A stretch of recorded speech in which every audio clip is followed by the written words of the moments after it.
Welcome to our DraftKings show for Week 19's Divisional Playoff round. Eric and I are going to give you the very best cash lineup for the full slate of games this weekend, and that's coming up now.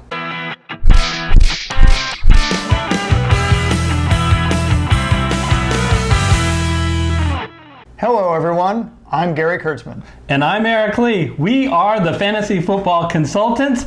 And Gary, we continue to celebrate Subscriber Appreciation Week. We greatly appreciate all of you guys who've taken the time to subscribe.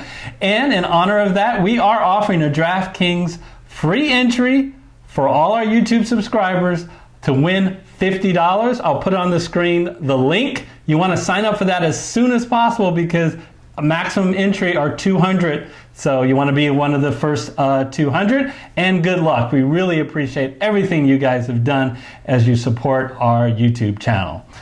And let's get right into our picks, Gary, both our cash and GPP lineups on DraftKings for the Divisional Playoff Week. Okay, so here we are. We're going to kick off picking the cash lineup. And Eric, why don't we start with the running backs? Yes, and Gary, in our NFL Masters Class, we got a guy who ticks all the boxes. He's at home. He is a big favorite. His implied team total is the highest on the board, almost 30. He's in a high-scoring game, 49. And the greatest thing about him, we have to go down the $6,000 price tag. Inconceivable! I can't believe it. I just don't believe it. Yeah, no, I love the Damian Williams pick here at only $6,000. Last 2 weeks, 16 touches, 19 touches. He scored rushing touchdowns. He is the goal line back. He's done so well. I think Kansas City, he's not going to be on 100% of the runs, but he is going to be the primary ball carrier on Kansas City, who the lines makers and myself believe they will be ahead in most of this game. Absolutely. You got to love the matchup, too, against Houston. Look at this, 27th against the run, folks. I mean, that you don't see matchups like that in the playoffs very often. And that combined with a 10, virtually anyway, almost a 10-point favorite for Kansas City means he's going to get volume. That's what you want in a running back. He's going to be in on all three downs. Like you said, he ticks all the boxes, Eric. I think this is, quite frankly, a mispricing. I'm very surprised. And on DraftKings, he gets involved in the passing game. So he's going to take advantage of that full PPR. Yep. So at $6,000, we got to go for him to start our team. You convinced me. I picked him. He's over there on the right-hand side of your screen. As you can see, Eric, we got another running back to pick. Now, this is more of a game flow pick here. There's a lot of good running backs. I mean, Dalvin Cook is the focal point of Minnesota. $8,000 is a little bit expensive, and San Francisco is not the team you want to rush against. Aaron Jones, I like him. I like the matchup at $7,400. I was tempted to pick Aaron Jones, but there's a guy I like. Derrick Henry wants to know, why the heck did you just ignore me? The guy has been an absolute beast and just gets stronger and stronger as the game goes along. Yeah, it's all about the Benjamins, and I've got a game flow pick that it's not quite a free square running back, but he's priced like one, and I can't quite figure out why, and that's Carlos Hyde. Man, I'm telling you, first of all, gee whizzikers, Carlos Hyde. If you're worried about who's it going to be, Hyde or Duke Johnson, Carlos Hyde out-carries Duke Johnson more than 3-1. So the question you have to ask yourself is, are they going to attack their opponent, the Kansas City Chiefs, on the ground or through the air? And Eric, the way that all teams start attacking Kansas City Chiefs is on the ground. Why? You see it right here, 26th against the run. Now, they have gotten better recently, that's true, but the reality is you're much better attacking Kansas City on the run, even now, even as they've gotten a little better. You're going to do much better on the ground versus the pass. The one thing you're afraid of is, is Houston going to fall behind by, say, double digits, and they're going to have to turn to the pass, meaning they'll probably bring Duke Johnson in at that point? Game script is so important here. It is, but, the odds makers think that Houston's going to keep this to single digits. They're KC's only I love how you put that. Single digits. The people know what's going on here. 9.5 point favorite. Yeah, single digits, rounds to 9. Look, the odds makers think this is going to be a close enough game where they're going to continue to attack Kansas City on the ground. He's the much, much safer play. He has a much, much higher floor than Duke Johnson. And look at the price tag. At $5,000, he is literally the lowest priced starter on the NFL slate here. And Eric, it's too high a floor for too good a value to pass up. It is truly all about game script. Last 4 games, 3 of the games, Houston won barely. And Hyde had 17, 18, and 26 touches. We know how important touches are for a running back. The way they got blown out, he only had 4 touches. So if you disagree with Gary and I in game script, if you think, no, this is just going to be an absolute blowout, Kansas City is going to blow him out, then pivot off Carlos Hyde to Duke Johnson. Because then Duke Johnson is going to be in the game. And when you have a full PPR on DraftKings, if this is a blowout, Duke Johnson is going to return value, and you can get him at $300 less. Yeah, just bear in mind in that one blowout game, though, Houston pulled its starters. Yeah. So they had McCarron at quarterback. They put Duke Johnson in because they pulled Carlos Hyde. So I really think that the much higher floor and the much safer play here is Carlos Hyde. Because we think that this game is not going to get out of hand. Right, absolutely. So let's go ahead and choose Carlos Hyde. And Eric, we're going to move on to receiver now. Who do you like on that slate? Is it possible that we only are going to talk about the Houston-Kansas City game? There's a reason, folks. Yeah. It's 49 total points. It's the lines makers see this as the highest scoring game. And more important than that, Gary and I see it as we even think that I take the over on this 49 points. We think even more points are going to be scored. So we're staying in this game. And Gary, you've got a situation where, especially come playoff game, Tyreek Hill just completely goes off a lot. And I think Kansas City is going to rely on him. In a Houston defense secondary that is actually pretty poor, I think Tyreek Hill will definitely be able to take advantage in this high-scoring game. Yeah, absolutely. Now, look, I'll freely admit we're paying up. We're paying $7,600. Right? He is the second highest, priced wide receiver. Show me the money. Show me the money, exactly. First of all, you love the skill set. Right, because Tyreek Hill is, with all deference to Travis Kelce, he is Kansas City. He's the number 1 receiving threat on a team that is the number 1 passing team in football. Oh, and not only that, he's got the best matchup of anybody on the slate going against Houston. The way you burn Houston is in their secondary, folks. You see all season long, Houston has been burned by guys going on the number 9 routes, the fly routes down the field. That's Tyreek Hill's specialty. Just letting you know, I love the matchup here. Travis Kelce just unsubscribed when you said Tyreek Hill is the number 1 and receiving so did threat. His mother, I'm sure. Yes. Sorry, we doubled the number. But you get a lot more bang for your buck, though, with each reception from Tyreek Hill. I love the ceiling, and I also love the floor with Tyreek Hill in this particular matchup. So absolutely, give me some Hill, Eric. Okay, Gary, we need to get off this game. We have to have some players that are different. Let's go to a guy you know a little bit about. I hear you're a San Francisco 49er fan. Tell me, what's going on in the passing game in San Francisco? Well, first, I'd like to have a late 1970s musical quote. Are we not men? We are Debo. That was as corny an intro as I will ever have, folks.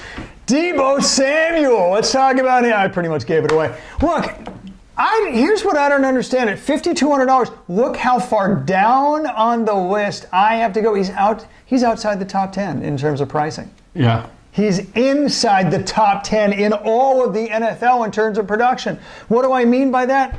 Since week 10, so week 10 through week 17, he averaged 16 fantasy points a game.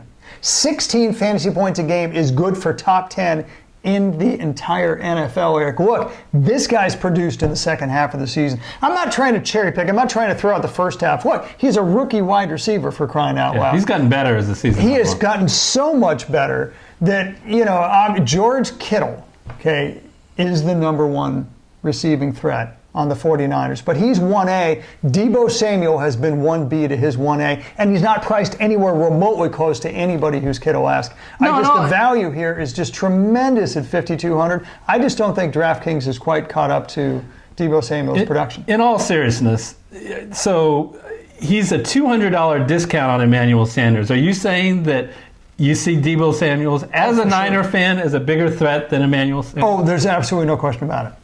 Deebo Samuel for the wide receivers is the number one threat. Now, Emmanuel Sanders, maybe in a GPP format, right? Because of the kind of routes he runs, he will get less targets than Deebo Samuel. He will have more air yards, meaning the ball travels further through the air. But if we're talking about a cash lineup, you want Deebo Samuel all day long. And not only that, take a look at the matchup here. Again, going against Minnesota.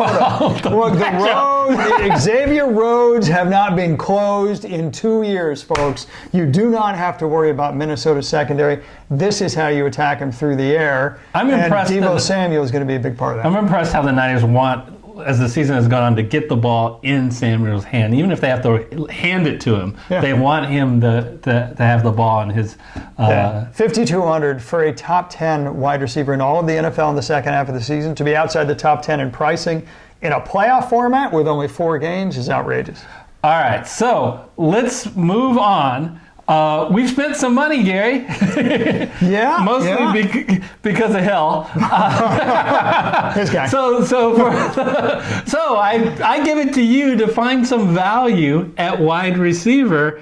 Where are we going to go next? Well, first of all, I found some pretty good value in Deebo Samuel. I'll find even better value in a guy named Allen Ozard at only 4,500. I mean, he's damn near minimum price, for crying out loud. And the reason why I like Allen Ozard is, for his floor, he is way underpriced. The guy's had 17 targets in the last 2 games. Yeah. He has clearly garnered the trust of Aaron Rodgers. He's become the number 2 wide receiver on Green Bay. Absolutely, but he's just not priced like it. First of all, Green Bay doesn't have a bad matchup.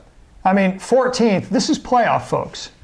Look at how many worse matchups there are. The fact of the matter is, in the playoffs, this is a pretty decent matchup for a guy who's the number 2 wide receiver for a very prolific Aaron Rodgers as his quarterback.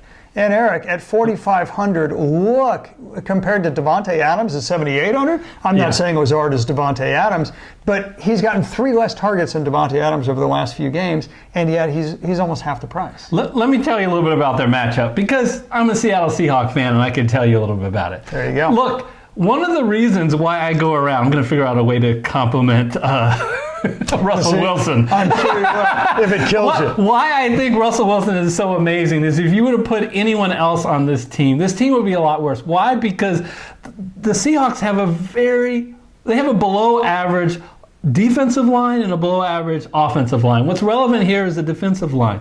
They do a terrible job of putting pressure on the opposing quarterback. And who's that opposing quarterback this week?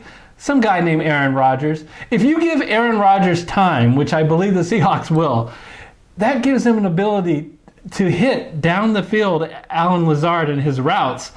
I'm really afraid of that in this game as a Seahawk fan. Yeah, and I just don't see how there's so many receivers that are higher priced than this guy. The number 2 wide receiver of Aaron Rodgers is worth a lot more than 4,500. So we're going to go with a value pick in Allen Lazard, and that's going to save some money here that we're going to take advantage of in just a couple picks later. Oh, I'm going to take advantage of it right now.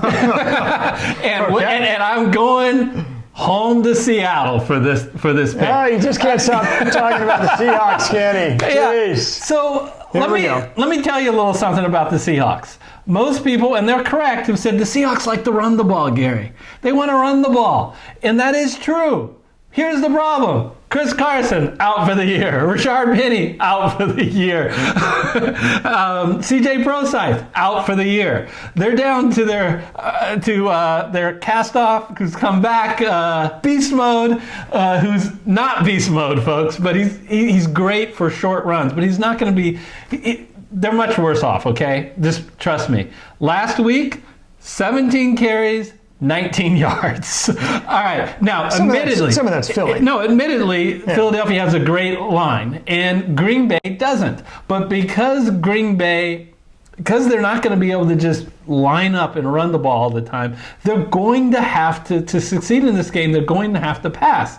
And I still believe the guy that Russell Wilson has the most confidence is Tyler Lockett. Now, DK Metcalf has continued to progress in his rookie year and has been great, and he will garner respect from the Green Bay line. But I am going to take Tyler Lockett at a little bit of a savings over DK Metcalf at $6,600. So you're saying Lockett is the 1A for Metcalf's 1B, but he's $200 cheaper than Metcalf, so he's the bargain of the two. And that $200 we need as we come up with this roster. So because you picked Hill earlier, you mean? Yeah.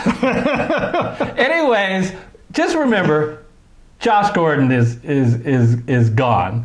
Will Disley, who they had at the beginning at tight end, is gone. The guy that I think Russell Wilson's going to be looking to more than any other will be Tyler Lockett. Yeah, absolutely. I completely agree. So we got Tyler Lockett in there, and we're still doing okay, Eric. Looks like we got just north of $15,000 here. We got to pick a quarterback, tight end, and defense. Defenses are cheap. Tight ends can be inexpensive. Quarterbacks are a little more expensive, but here you can see quarterbacks. And again, the thing you always want to do when you're playing a cash lineup is pick value guys at high floors whenever the possibility exists. And here's another great example. We've got great quarterbacks. I mean, I'm not going to argue that the guy I'm going to pick is going to outplay Lamar Jackson or Pat Mahomes, for crying out loud. So if you see a great high floor value quarterback, you got to take them. And that's exactly what we see here. Look, here's the deal. Starting with week 5. Okay, so that's week 5 to week 17. That's most of the season there, 3/4 of the season. Kirk Cousins was a top 10 fantasy quarterback. Top 10 fantasy quarterbacks should garner a hell of a lot more respect than $5,700. Now, you could say, well, that's probably because of the matchup he's facing, San Francisco. But no, San Francisco is the team that you throw on. It's not the team that you run on. San Francisco, when D Ford plays, all 4 of their front 4s are all pro. Right. And you will get, I just want to prepare you for that, you will get people going, what are you talking about? Because from a yardage perspective, San Francisco has given up more yardage relative to the other teams on the ground than in the air. So be prepared for that. That's all well and fine, but you can see right here, 13th, they're very middle of the road against the pass. You may have seen earlier we're picking running backs, right? Picking Dalvin Cook, where it had a nice big red 2. San Francisco was literally the second best against the run.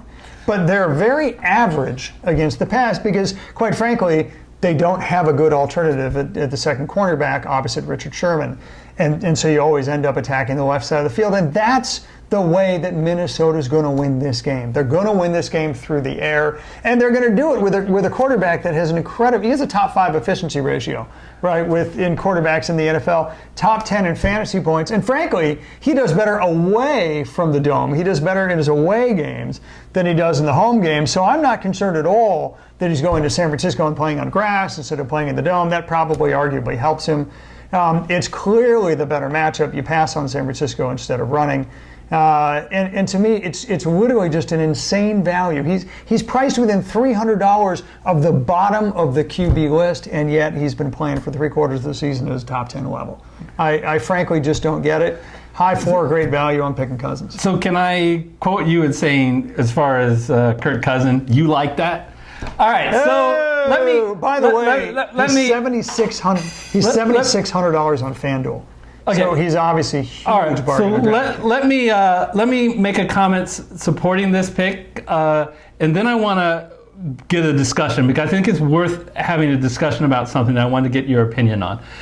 First of all, I think it cannot be understated the fact of a healthy Adam Thielen coming back, how much that helps Kirk Cousins, because those two have a real strong rapport. Now, here's what I want to comment about the Niners, because anytime people think about the Niners, I'm telling you, I know what people are thinking when they watch the video. The Niners have an unbelievably tough defense. How can you imagine? So let's talk about it. This is how good the top defense is, okay? But this is where the Niners have been over the last 4 weeks. Over the last 5 weeks, do you know how many sacks the Niners have?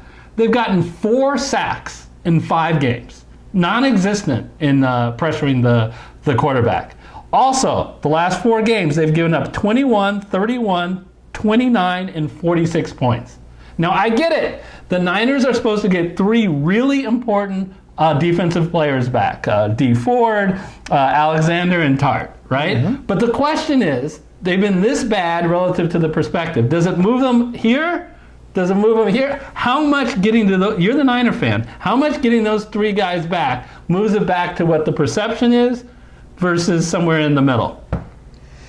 I mean, the short answer is it's hard to say, right? Because for the first half of the season, they played, one of the NFL's easiest schedules, and for the second half of the season, they literally played the NFL's second toughest schedule. So, with something like that, and that coincides with they had, a top 2 defense in the first half, and they literally had a bottom 50% defense in the second half of the season. How much of that were the teams they were playing? How much of that is because most of the second half of the season, you didn't have D. Ford, you didn't have Jaquiski Tart, for sure, and then, and Quan Alexander. Yeah. Although I think his was the least impactful of the 3. You don't know. You just don't know. But the bottom line is this. If everybody's healthy, they're a good defense. They've obviously got the personnel. Hell, they got, between this year and last year, they have 5, if everybody's healthy, they have 5 Pro Bowlers on defense, right? But you know what? It's just, you attack them through the air. Those Pro Bowlers aside, they have a very weak left cornerback. That's the thing. And you saw it all game long against Seattle. And you saw it all game long, against Atlanta. People are just attacking that left side with the pass, and no amount of Quan Alexander's, maybe D. Ford because he can pressure the quarterback, but nothing's going to change the fact that that's the clear weakest link of their defense. All right. If nothing else, I've enjoyed this exercise and watch you rip your Niners. So, so that was fun. So don't worry, we're going to tight end, and I think you can make up for it. Well, I was talking about Deebo Samuel being the 1B in the Niners passing offense. Who was the 1A? Oh, I'm a little curious. Curious George. Yes, Curious George and snacking on Kittle corn. There you go. We got all the puns we could possibly think of in there. I thought you said that it was earlier was your most corniest intro you'd ever had. Oh, you managed to throw another pun in there. I like it. All right, George Kittle, folks. You don't need me to prattle on and on about him. So let's just say this: George Kittle has tied for the most fantasy points per game of anybody in the NFL. He's the 1A to Kelsey's 1A. They're just the cream of the crop, folks. And when you think about guys like Travis Kelce, George Kittle, you're obviously thinking about the best of the best here. Oh, and by the way, he's got more yards after the catch than any receiver in the NFL. I mean, that's how good he is. And he plays the tight end position. It's just insane. And by the way, Minnesota is another one of those teams. They're tougher against the run than they are against the pass. So while the Niners are surely going to try and establish the running game, primarily with Raheem Mostert, we will absolutely turn to the passing game to put away this game. You have to against Minnesota. That's their weakness. And you're going to have Kittle and Deebo Samuel all day long. And 10 targets he's averaged over the last 4 games. You love that. One was heavily 17 in one game. But, I really do think they'll rely heavily on him this game. Yeah, he's just incredibly high floor. He's very much worth the money, folks. And with all our value picks, we've saved the money. We've got the money to afford Kittle. Yeah. Very reasonable, $6,200. So we're going to wrap up this cash lineup with a defense. We have $3,200. We planned for it, and it is the Kansas City Chiefs defense. Look, there's absolutely everything to love about this Kansas City defensive pick. First of all, they're at home. Second of all, they're huge favorites. I know he said they're just single-digit favorites before, but they're 9.5-point favorites. I rounded it to 9. And I love the matchup against Houston because Houston started off doing a poor job of protecting the quarterback. They got a little bit better in the middle of the season, and now they've struggled again. They've given up 3.3 sacks per game. Only 3 NFL teams have done worse this year at that. And they, in the last, have they gotten better? No. In the last 3 games, 5.3 sacks. Yeah. Some of that is on Watson, who tries to just create things back there. But that's okay. It doesn't matter why. No. The fact of the matter is you take sacks when you can get them, and Houston's one of the most sacked teams in the NFL. And on the other side, Kansas City, almost 3 sacks a game. That's pretty good. 11th best in the NFL. But I like the special teams also on Kansas City. 4 return touchdowns. Mm-hmm. You like that. McCole Hardman is a great returner, and they're 5th in the NFL in interceptions. So, and I think from a game script perspective, Houston could be in a situation where they have to pass. So, it's late in the game. So I like Kansas City as a pick here. Yeah, I mean, they're the highest favorites of anybody on the slate. Kansas City is top 5 in the NFL in terms of sacking. Houston is top 5 in terms of the NFL of being sacked. So, God, you just love the opportunities to pin your ears back and rush the quarterback. Great things can happen. You rack up sacks. You definitely can rack up turnovers. Hopefully they take one to the house. Right. And now you're talking big play potential for this defense. So, what would you say to someone that says, what's the idea of putting Carlos Hyde and the defense in because Houston? Because are you saying that it's going to be a blowout, or are you going to say it's close? I think the defense can do well even if they're down up a touchdown. The odds makers thinks that the Chiefs are going to win by 9 or 10 points, and yet it's going to be a high scoring game on both sides. Yeah. If that happens, and the Chiefs get a handful of sacks as they usually do, and as Houston usually get. Happens to the Houston quarterback, then everybody wins. Then your defense scores with the sacks, maybe a turnover or 2. Your running back does well because he gets a lot of volume because the team's in the game. And all your other stars do well because, at a 49-point, highest point in the slate, you can literally see a plausible scenario where everybody wins. All right, so our cash lineup is Kirk Cousins at QB, Williams and Hyde at running back, 4 wide receivers in our lineup: Hill, Samuel, Lazard, and Lockett. Tight end is George Kittle, and a Kansas City defense. Let's turn our attention to GPP. Okay, Gary, we're going to take a look at our GPP lineup, and as you can see on the screen, the one game we decided to attack big time was the Kansas City Chiefs and the Houston Texans. Yeah, I mean, you got to love the 49 points, over-under. It's going to be the highest scoring game, and our models predict it's going to be even higher scoring than that. Take the over. In fact, most experts agree. We're targeting intelligently. Yes. So, if you think about in terms of stacks for GPP, Eric, where, first of all, you're stacking Deshaun Watson, who can be a very, very prolific quarterback, with his pass catchers. Who are his pass catchers? Look, DeAndre Hopkins, and if the game is very high scoring, and especially if it gets a little lopsided, then Duke Johnson. Right. So those are likely to be the 2 highest targeted pass catchers on Houston. We paired him with the quarterback. Again, Duke Johnson being on DraftKings full PPR, if he's going to get 4 or 5 receptions, he can actually have a good game, especially he tuples that with a touchdown. Yeah, very high ceiling. And Eric, we've also targeted a couple of Chiefs, haven't we? Yeah, we have. There's no more explosive. Remember, our NFL DFS Master Class, we want to have in GPP high air yards. Well, Tyreek Hill, there's no one that has a higher air yards there against a poor Houston secondary.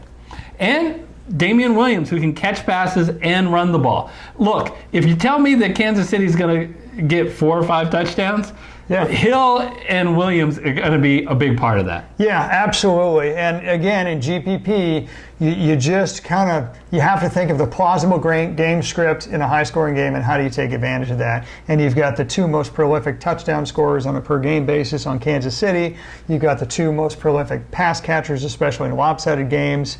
for Houston, and that's a very plausible game script on the highest scoring, game on the entire slate. Yeah. So we've really taken advantage of that. Full disclosure, I did struggle with, is this too much in one game, five games? We decided not, but if you're uncomfortable with that, slide one of them out and replace them in another one. Put a Seahawk or a Packer in there. I'm very disappointed that we did not get any exposure to that game. Yeah, or more than one Niner, although I noticed we have Raheem Mostert's. Mostert's, the must-start Mostert's. Tell us about him. Yeah, just really briefly, Mostert is, really actually he's got a very high floor because he gets over 60% of the Niners carries, but he also gets way more than 60% of their goal line carries too. So he clearly has the highest ceiling of anybody in the Niners, and the Niners are going to start out emphasizing the run against Minnesota, and they'll continue to do that as long as they're successful. So if you can talk about the game script of a guy with a high ceiling on the 49ers, especially if they get out ahead of the Vikings, which is what the odds makers think they will, then they're going to keep feeding Mostert as long as they can. Yeah, so at wide receiver, again, a lot of high air yards. A.J. Brown really fits the bill. Brown has the ability to absolutely have a high ceiling. In a game against Baltimore where the lines makers think it could get out of hand in favor of Baltimore and forcing Tennessee and Tannehill to throw the ball, yeah. I like Brown's ceiling. Yeah, absolutely. No question about it. And again, he goes right along with Tyreek Hill as, top 5 NFL air yards. So you'll love that in GPP lineups. And we round our GPP lineup with a couple of we just talked about one Titan. Yeah. The other one is the defense. Yeah, and it's not that we think that this defense is going to do particularly well, but as we mentioned, the DFS Master Class series, because of the huge volatility of defenses, it's a very plausible strategy to just go ahead and quite literally punt on defense, to get one of the lowest price defenses that are out there because you're trying to save money to get the high ceiling GPP players at the other areas. We're not going to lie to you. That's exactly what we did with the Titans. At 2,400, only the Texans are lower priced than that. If they can literally manage to scrape up 4 points, then they've outscored their implied total for 2,400. It's a value play. It's more of a punt play. They don't need to do much at all to justify a 2,400 salary. This allowed us to go with the wide receivers, and the wide receivers have such great ceiling. Also, a little bit of a punt play. Yeah, we would love to have gotten to Kittle, but we couldn't afford him. And we have Kyle Rudolph, who they have shown that in big games they don't have a problem with him using him, especially around the goal line. Yeah. For God's sakes, they call him Rudolph the Red Zone Reindeer not for nothing, folks. So you're definitely hoping for a quasi push-off touchdown like we saw against New Orleans. Yes. I don't know if that made the Saint fans happy or just you drudged up bad memories. I don't know. So our GPP lineup is Deshaun Watson at QB, Mostert and Duke Johnson at running back, a bunch of wide receivers who we're very happy with, Hill, Hopkins, Brown, Kyle Rudolph at tight end, Damian Williams at the flex, and the Tennessee Titans defense. Okay, Gary. Well, this is kind of amazing. Gary, this is our last DraftKings show of the season.